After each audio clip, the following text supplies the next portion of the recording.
वर्णानामर्थसङ्घानां रसानां छन्दसामपि मंगलानां च कर्तारौ वंदे वाणी विनायकौ।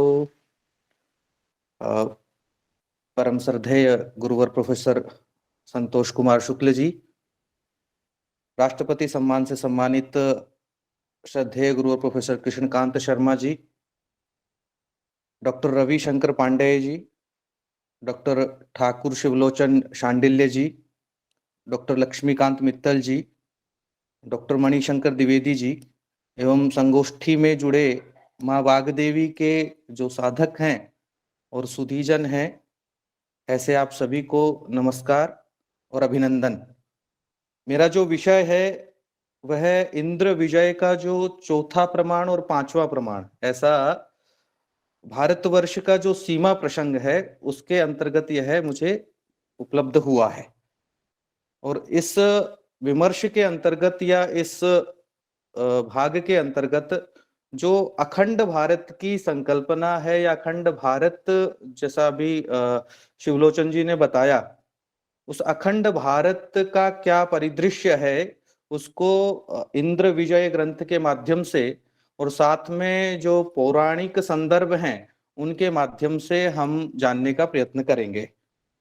तो ऐसा हम पढ़ते भी हैं क्योंकि ये संस्कार हमारे मन में है, अखंडम भारतम स्मरेत, कि हिंदू कुश पर्वत से लेकर के इंडोनेशिया तक और साथ में तिब्बत से लेकर के श्रीलंका तक, ये जितना विस्तार है वो सारा भारतवर्ष है। ऐसा एक संस्कार हमारे मन में भी है। समुद्र वसने देवी पर्वत सन मंडले विष्णु पत्नी नमस्तुभ्यम पादस्पर्शम क्षमक्ष में। ऐसा हम प्रतिदिन स्मरण भी करते हैं कि वह जो अखंड भारत, जो जिसकी संकल्पना आदरणीय शिवलोचन जी ने दी, वह कितना था, कितना उसका विस्तार था, उसकी चर्चा इस इंद्र विजय नामक ग्रंथ के माध्यम से की जाएगी। उससे पहले 7वीं शताब्दी में वेनसांग भारत में आए थे। उन्होंने भी उस समय के भौगोलिक भारत का चित्रण किया, जिसके अंतर्गत वो बतलाते हैं कि भारत की जो सीमाएं हैं वो मध्य एशिया का जो ताशकंद है और समरकंद है वहां तक भारत की सीमाएं थी। और उससे भी पहले पुराण स्मृति ग्रंथों को अगर हम देखते हैं तो वह सीमा बर्मा, थाईलैंड, जावा, सुमात्रा, बाली, मलेशिया, फार्मूसा, फिलीपींस इत्यादि देशों तक वो फैली हुई थी। लेकिन जो प्रमाण मुझे दिए गए हैं उसके अंतर्गत जो इस सृष्टि का निर्माण और ये भारतवर्ष का विभाजन क्या है, तो इन दोनों प्रमाणों में ये दो विषय चर्चा किए जाएंगे। तो सृष्टि निर्माण को जब हम देखते हैं तो ओझा जी वहां पर पद्म पुराण, मत्स्य पुराण के उद्धरण देते हैं, जिसके अंतर्गत वो बतलाते हैं कि पृथ्वी कमल रूप में विद्यमान है, जो भगवान नारायण की नाभि से उत्पन्न है, या नाभि से जो कमल उत्पन्न हुआ, और वो कमल कैसा था, जो सूर्य के समान देदीप्यमान था, कांतिमान था और स्वर्ण के समान देदीप्यमान है, ऐसा वह कमल है। वहां वो संदर्भ देते हैं, पद्मे हिरण्यमये तस्मिन् सृजद भूरि वर्चसम सृष्टारम सर्वलोकानाम ब्रह्मांडम सर्वतोमुखम, ऐसा वो कहते हैं। तो जो कमल था वही कमल रसा देवी या पृथ्वी के रूप में माना गया। यत पद्मम सा रसा देवी पृथ्वी परिकथ्यते, ऐसा उल्लेख प्राप्त होता है। इसके विभाजन को अगर हम देखते हैं तो किस प्रकार से इसका विभाजन किया गया, सीमा प्रसंग के अंतर्गत चतुष्पत्रम चेदम पद्म पुराणेषु निरूपितम, मार्कंडेय पुराण का उदाहरण देते हुए कहते हैं कि इस भारत को 4 भागों में विभाजन किया गया। वो 4 भाग क्या हैं, तो पूर्व, पश्चिम, उत्तर और दक्षिण। ऐसा मार्कंडेय पुराण के आधार पर उत्तर में कुरु वर्ष है, पूर्व में भद्राश्व वर्ष है, दक्षिण में भारतवर्ष है और पश्चिम में केतुमाल वर्ष है। भारतः केतुमालाश्च भद्राश्वाकुर्वस्तथा पत्राणि लोक पद्मस्य मर्यादा शैल वाह्यत। सूर्य सिद्धांत के आधार पर भी भारत की उस परिदृश्य को दिखाने का प्रयास ओझा जी करते हैं, जिसमें वो बतलाते हैं कि ये जो चारों कुरुवर्ष, भद्राश्व वर्ष, भारत वर्ष और केतुमाल वर्ष, ये अलग अलग चतुर्थांशों में बटे हुए हैं। और चतुर्थांश भी कैसे हैं? 90 डिग्री के अंश पर ये सब बटे हुए हैं। चारों के चारों 90 डिग्री के अनुसार हैं। और उसमें भी वो कहते हैं कि जो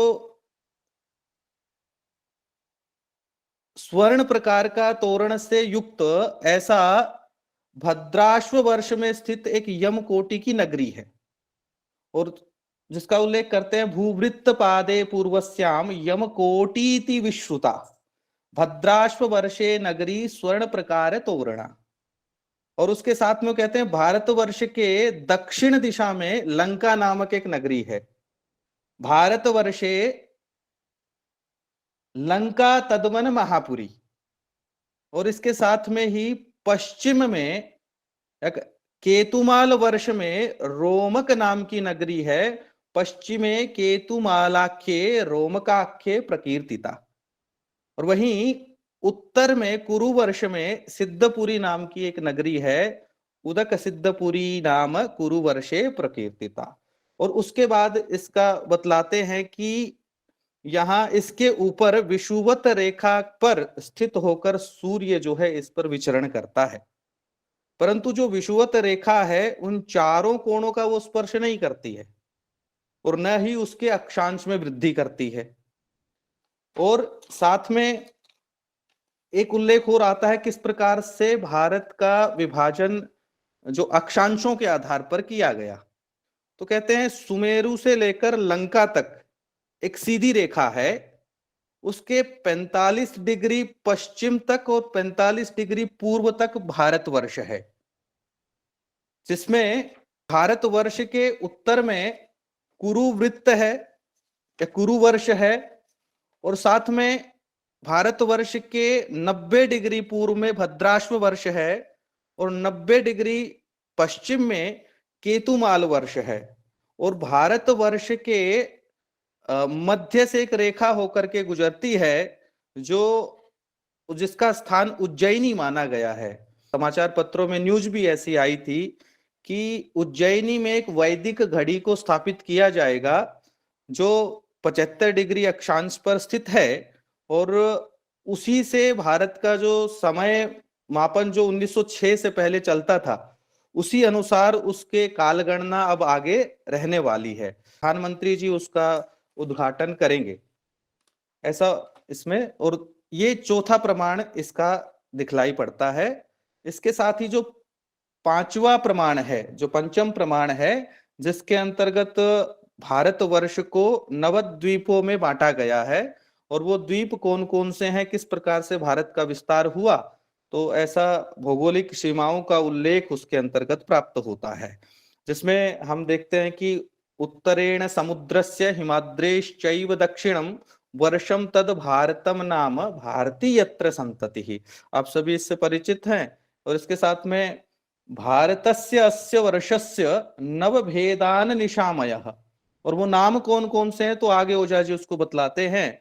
इंद्रद्वीपः कशेरुमांस ताम्रपर्णो गभस्तिमान नागद्वीपस्तथा सौम्यो गांधर्वस्त्वथवारुणः अयम तु नवमस्तेषाम द्वीपः सागर संवृतः। तो ये 9 द्वीप कौन कौन से हैं? तो इंद्रद्वीप है, नागद्वीप है, सौम्य है, गांधर्व है, वारुण, कशेरुमान, गभस्तिमान, ताम्रपर्ण और सिंगल कुमारिका, ये नवद्वीपों में उसको बांटा गया है। अगर इनके नाम आज की दृष्टि से देखें तो जैसे किस प्रकार से परिवर्तन ये हुए, तो इंद्रद्वीप को जो है इंद्रद्युम्न जो वहां के राजा थे उसके नाम पर ऐसा उल्लेख प्राप्त होता है, और भाषांतर से इंद्रमन हो गया, इंग्लिश या आंग्ल भाषा के अंतर्गत वो एंडमन हो जाता है। नागद्वीप, यह निकोबार या निकोबार के रूप में परिवर्तित हुआ। सौम्य, सोमत्रा, और सोमत्रा का ही सुमात्रा, और फिर वही परिवर्तित होकर के यवद्वीप या बलिद्वीप के रूप में जाना जाता है। इसके अतिरिक्त गांधर्व, जो फिलिपाइन द्वीप संघ कहा जाता है। वारुण, बोर्नियो जिसको कहा गया। कशेरुमान, कसेरू या कहें कि सेलेविस जिसका नाम दिया गया। गभस्तिमान, मलुक्का जिसको कहा गया। ताम्रपर्ण या सिंगल द्वीप जिसको कहा गया। सीलोन या सीलोन सरन करके इसका नाम प्राप्त होता है। और कुमारिका को कुमारी और भरतखंड के नाम से जाना जाता है। ऐसा है। इन सबके नाम के पीछे कहीं ना कहीं कुछ उदाहरण ओझा जी देते हैं कि इंद्रद्वीप का नाम इंद्रद्वीप या एंडमन क्यों है, तो बतलाते हैं कि वहां पर उड़ीसा देश के या उड़ीसा स्थान के अंतर्गत पुरुषोत्तम क्षेत्र में एक इंद्रद्युम्न नाम का राजा हुआ। तो ऐसा ब्रह्म पुराण में भी उल्लेख प्राप्त होता है। पुराकृत युगे कश्चन मालवे अवंतिकापुरे बभूव निरपति श्रीमान इंद्रद्युम्न इति श्रुतः, कि वह जो प्राचीन काल में मालवा प्रदेश की जो अवंतिकापुरी नगरी है उसमें इंद्रद्युम्न नाम का राजा हुआ और अत्यंत वैभवशाली था। उस राजा ने पुरुषोत्तम नाम के मुक्तिदायक स्थान पर जाकर वहां पर बलराम, कृष्ण और सुभद्रा को प्राप्त किया। इसके साथ में ही इंद्रद्युम्न के नाम से या राजा का अधिकार होने के कारण उस द्वीप का नाम इंद्रद्वीप पड़ा है। दूसरा जब हम देखते हैं नागद्वीप, नागद्वीप जिसको निकोबार भी कहते हैं, प्राचीन काल के अंतर्गत नागद्वीप में या कहें कि नागवंश के जो कुछ क्षत्रिय ऐसे भौम स्वर्ग में स्थित होकर के ताशकंद में राज्य करते थे और कालांतर में वो कश्मीर प्रदेश तक उनका राज्य पहुंचा और धीरे धीरे उनका जब भारतवर्ष के अनेक स्थानों पर पहुंचे तो उनके अधिकार में जो द्वीप आया उस द्वीप को नागेश्वर द्वीप भी या नागेश्वर के नाम से भी कहा जाता है। कालांतर में कहें कि अपभ्रंश होने के कारण जिसका नाम निकोबार भी हुआ। तीसरा है सौम्य द्वीप या कहें कि सौम्य के रूप में उसको जाना जाता है कि ऐसा कहते हैं सुमात्रा भी उसका नाम है। जो वेद महाभारत पुराणों में भी इसका उल्लेख है कि गंधर्वों में सोम नाम का राजा हुआ था और जो गंधर्वों का अधिपति था लोकपाल था। जिस गंधर्व का देश ही गांधार है जिसको आज हम अफगानिस्तान के नाम से जानते हैं। ऐसा और सोम राजा के आधिपत्य में होने के कारण उस द्वीप का नाम सौम्य द्वीप पड़ा है। तो सुमात्रा का नाम इस प्रकार से और ये अपभ्रंश के कारण जो है सोमत्रा फिर सुमात्रा कहा जाने लगा। इसके अतिरिक्त जो नाम है गांधर्व, गांधर्व का उल्लेख जो है जैसे पहले ही सोम के अंतर्गत आया कि गंधर्वों का राज्य बहुत दूर तक था, तो उसी के जो सामंत गण थे विश्वावसु, उन विश्वावसु गंधर्व राजा ही थे और उनका जो अधिकार जिस द्वीपों का तक था वो गांधर्व द्वीप है।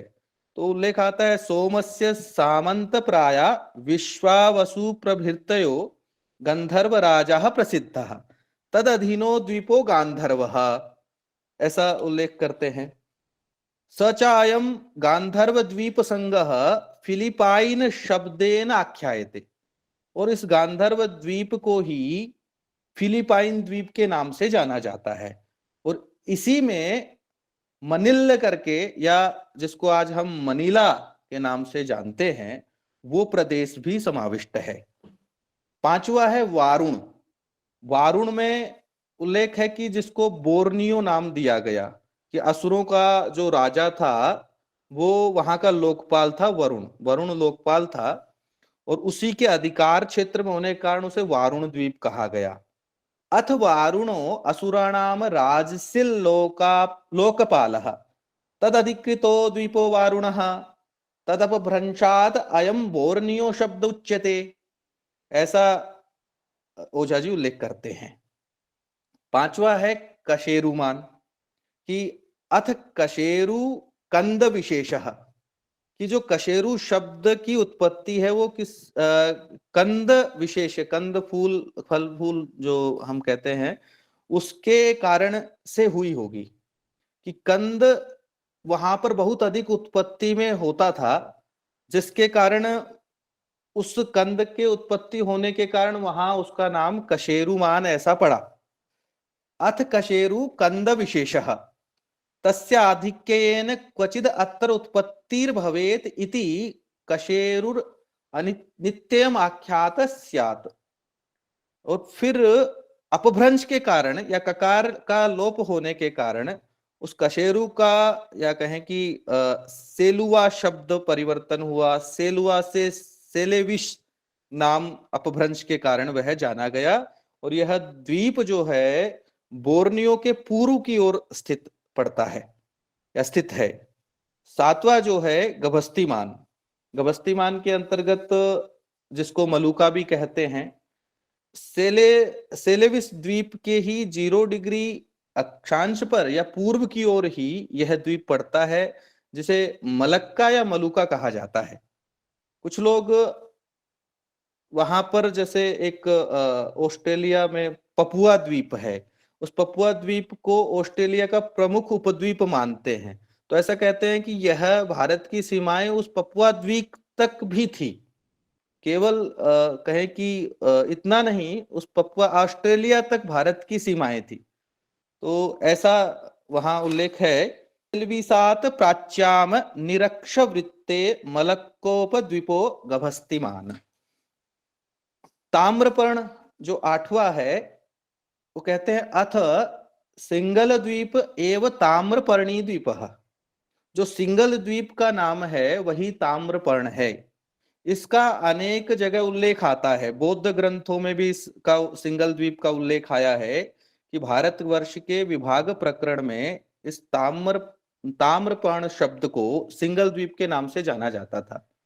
और इसके अतिरिक्त जो यूनानी ग्रंथ में भी इस सिंगल द्वीप का उल्लेख आता है, जहां पे टापरोवेन कह करके इस शब्द को वहां उल्लिखित किया गया है।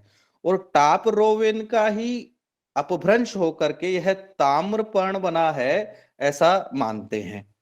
इसके अतिरिक्त कुमारिका खंड है।